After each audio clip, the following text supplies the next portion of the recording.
जिंदगी जब भी रुलाए तो समझ लेना गुनाह माफ हो गए हैं, और जिंदगी जब भी हंसाए तो समझ लेना दुआ कबूल हो गई है। अकेले रहने में बहुत सुकून है, न किसी का एहसान न किसी का नुकसान। इंसान अपनी जिंदगी में 3 मर्तबा वीआईपी होता है। एक, जब वो पैदा होता है। 2, जब इसकी शादी होती है। और 3, जब वो दुनिया से रुखसत होता है। हर एक की ख्वाहिश होती है कि चेहरा देख लिया जाए।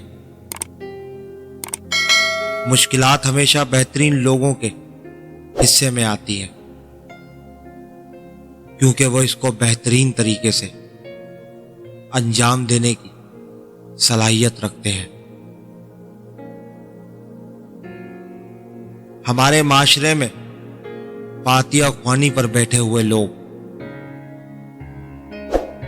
मुर्दे की तारीफ और जिंदा लोगों की बुराइयां करते हैं। कुछ रिश्तों के नाम नहीं होते, मकाम होते हैं, और अगर कोई एक बार इस मकाम से गिर जाए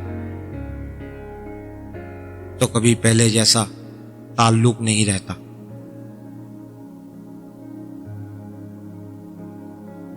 तन्हा रहना पड़े तो रह ले, मगर अपना मयार मत गिराए।